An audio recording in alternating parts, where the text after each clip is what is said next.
वरवपुं कर्णयोः कर्णिकारं बिभ्रतवासा कनककपिशं वैजयन्तीं च मालां रन्ध्रान् वेणोरधरसुधया पूरयन् गोपवृन्दैर्वृन्दारण्यं स्वपदरमणं प्राविशत गीत कीर्ति। बोले गोविंद भगवान की जय। सज्जनों, काफी दिनों से अपने शिष्यों से संसर्ग नहीं हो पाया था, क्योंकि कोविड-19 के कारण दूरी बनाए रखने का कुछ प्राविधान था।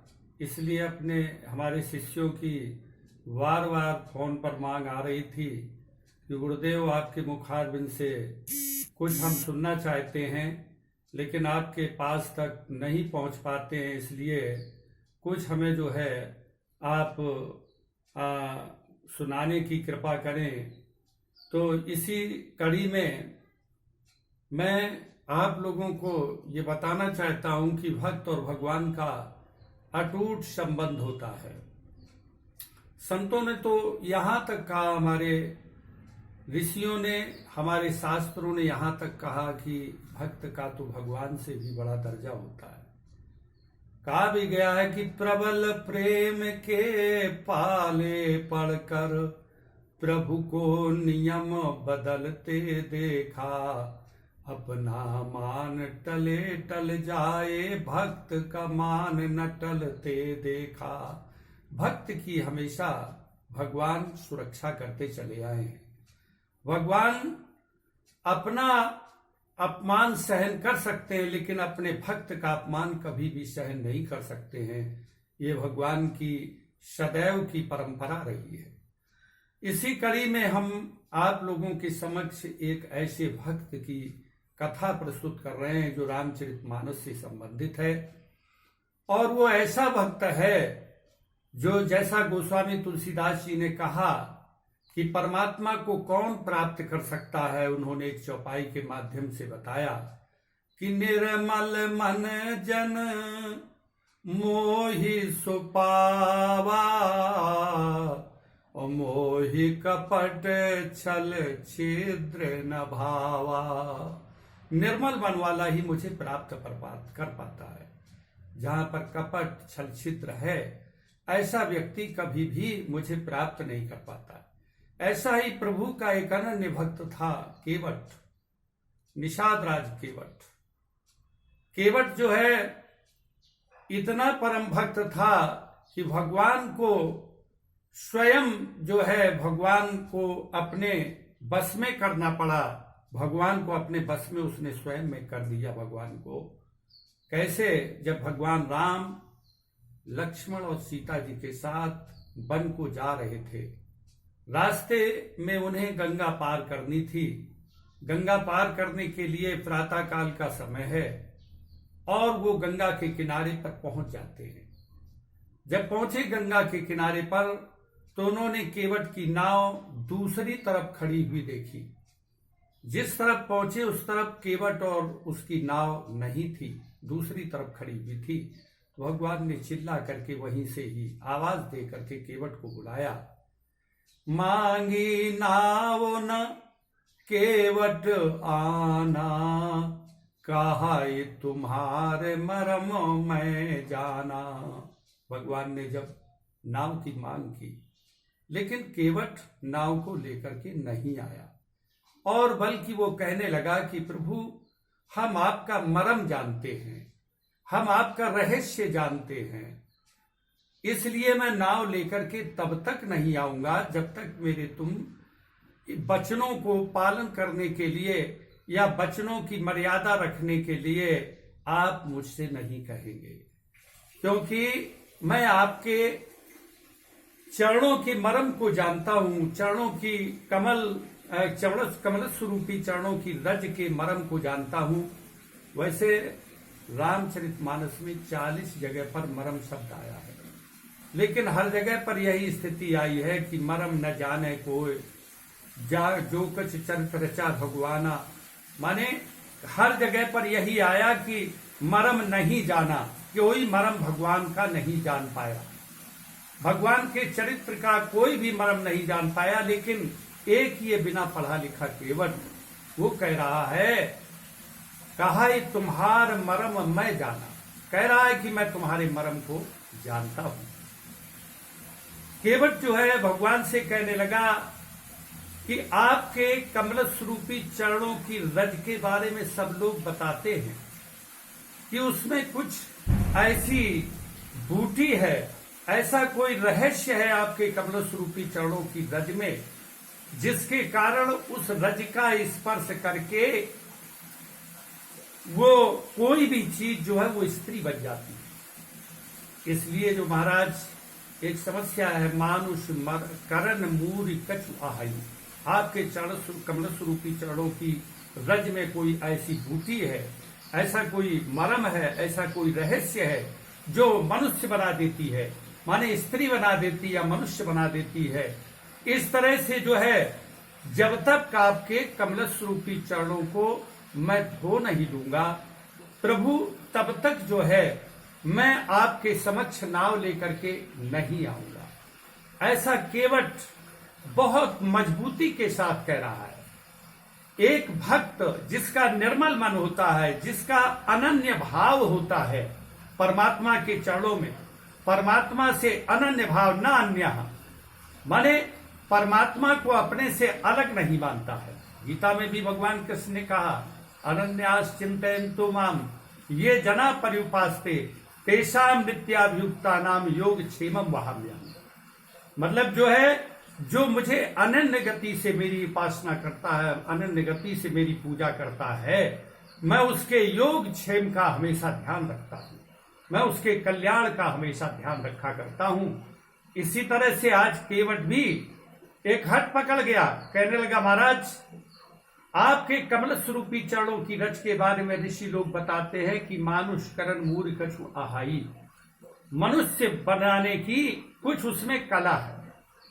इसलिए प्रभु मैं जो है आपके बगैर कमल स्वरूपी चरणों की रज को धोए आपको पार नहीं करूंगा, क्योंकि मेरे पास केवल एक ही ये धंधा है, नाव चलाने का धंधा है।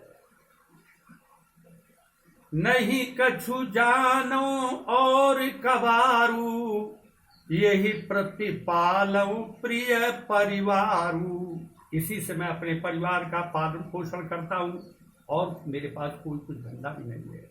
इसलिए प्रभु कहीं ऐसा ना हो कि आप अपने कमल स्वरूपी चरणों को मेरी नाव के ऊपर रखो तो उसमें जो रज लगी होगी वो रज जो है कहीं पर मेरी नाव को स्त्री न बना दे।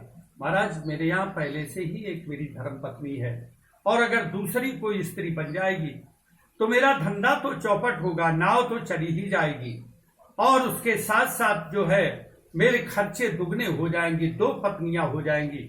इसलिए महाराज मैं ऐसी कभी भूल नहीं कर सकता हूं। जो प्रभु पार अवसि गा चाहू तो पद पदुम पखारन कहू। अगर प्रभु आप वास्तव में पार जाना चाहते हैं तो अपने कमल स्वरूपी चरणों को पखारने का मुझे आदेश दे।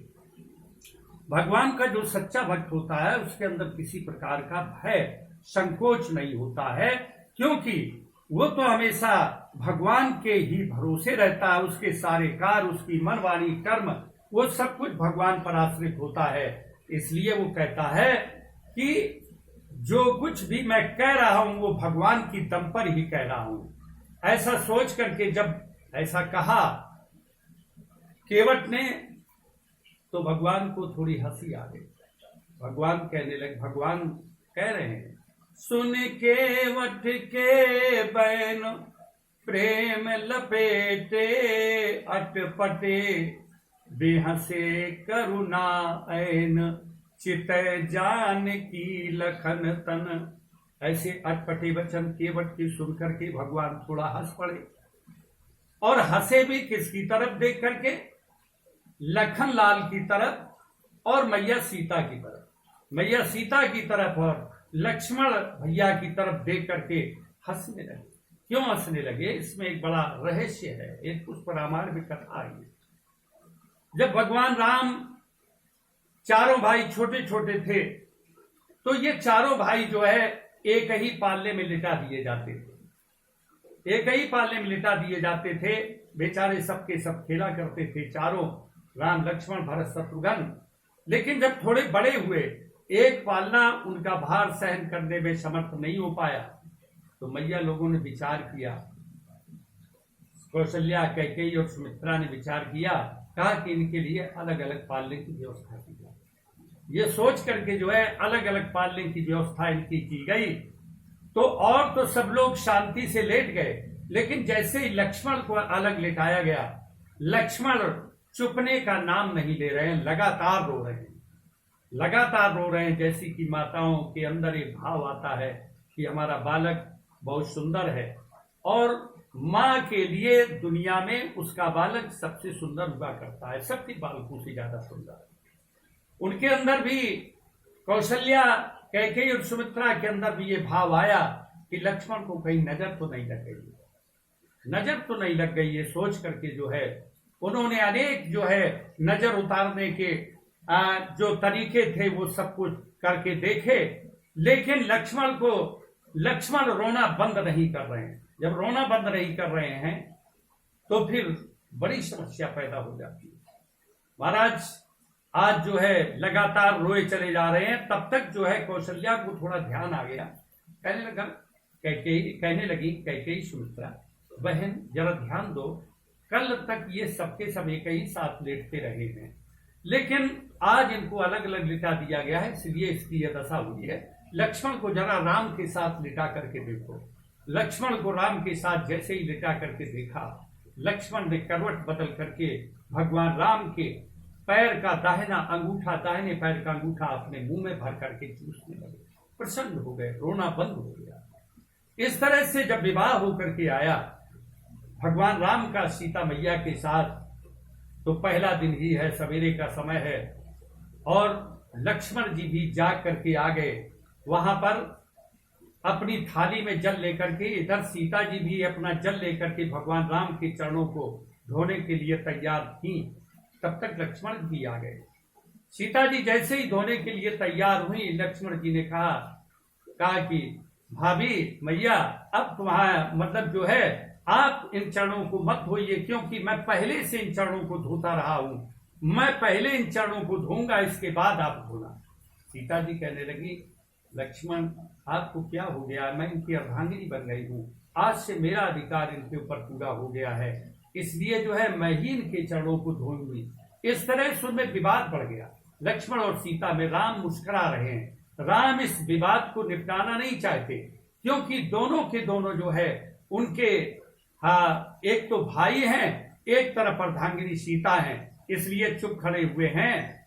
और ये विवाद इतना बढ़ा कि गुरु वशिष्ठ को बुलाना पड़ा। गुरु वशिष्ठ आए। गुरु वशिष्ठ ने देखा कि ये तो विवाद तो बहुत बड़ा है, अगर हम सीता की बात नहीं कहते हैं तो फिर सीता सोचेगी कि हम दूसरे के घर से आई हैं, और जो है मेरा पक्ष गुरुदेव ने नहीं लिया, लक्ष्मण जी का पक्ष ले लिया। अगर मैं लक्ष्मण जी का पक्ष नहीं लेता हूं तो लक्ष्मण जी क्रोधी हैं, जाने क्या कह बैठे, है तो मेरा शिष्य। इसलिए उनके नेत्रों से भी आंसू आने लगे। भगवान राम ने जब देखा कि हमारे गुरुदेव के अंदर इस प्रकार की व्यथा पैदा हो गई, इसलिए भगवान राम बोले, गुरुदेव आप दुखी न हो, और सीता लक्ष्मण से कहा कि हे सीता लक्ष्मण, तुम शांत हो जाओ, मैं निपटारा किए देता हूं। और उन्होंने कहा, आज से लक्ष्मण तुम मेरा दाहिना पैर धोगे, और सीते तुम मेरा बायां पैर धोगे। इस तरह से जो है दोनों का बंटवारा कर दिया। आज प्रातः काल का समय है, गंगा के किनारे पर खड़े हुए हैं, और वहां पर अभी पैर किसी ने धोए भी नहीं है, प्रातः काल का समय है। इसलिए सीता और लक्ष्मण की तरफ देख करके जो है भगवान राम जो है हंसे, कहा कि देखो ये पहले पैर धोना चाहता, जबकि मेरे दोनों पैरों के ऊपर पैनामा सा तुम लोगों का है, लक्ष्मण का दाहिने पैर के ऊपर और सीता का बाएं पैर के ऊपर, और ये कह रहा है कि हम पहले चरण धोएंगे। इसलिए तुम लोग ही निर्णय करो, लक्ष्मण और सीता, बताओ हम इन पैरों को धुलवाएं अथवा न धुलवाएं। इस तरह से भगवान राम जो है केवट की तरफ जो है हंस करके, मुस्कुरा करके, लक्ष्मण और सीता की तरफ देख करके केवट पर मुस्कुरा करके कहने लगे। कहने का मतलब यहां पर है कि भक्त जो है हमेशा भगवान से भी बड़ा होता है। भक्त की हमेशा मर्यादा भगवान रखते चले आए हैं। क्योंकि आगे की कथा हम आगे फिर बताएंगे। भक्त और भगवान की थोड़ी सी झांकी आपके सामने प्रस्तुत की है। अगर आपको भी परमात्मा का सच्चा भक्त बनना है तो आपको बिल्कुल वही स्थिति कि जैसे कि भगवान स्वयं कहते हैं कि करऊं सदा तिनकी रखवारी, जिम बालक राखे महतारी। कहने का मतलब जो मुझे अपना सर्वस्व समर्पित कर देते हैं, कहते हैं कि जो कुछ मैं खाता हूं, जो कुछ मैं पहनता हूं, जो कुछ मैं करता हूं, जो कुछ मैं बोलता हूं, वो प्रभु आपकी ही कृपा से, आपके ही प्रकाश से बोलता हूं। जब ये स्थिति भक्त की आ जाती है तो वो अनन्य गति भक्त की हो जाती, जैसे बजरंग बली के अंदर थी, वही आज केवट के अंदर अनन्य भक्ति है। तो इसलिए हमें भी परमात्मा के चरणों का सच्चा भक्त, अनन्य भक्त बनना है। परमात्मा और अपना एकीकरण करना है। यही वेदांत में और उपनिषदों में अद्वैत सिद्धांत के रूप में निर्गुण भक्ति में भी बताया गया है। इस तरह से जो है अब मैं अपनी वाणी को यहीं पर विराम देता हूं। बोले वृंदावन विहारी लाल।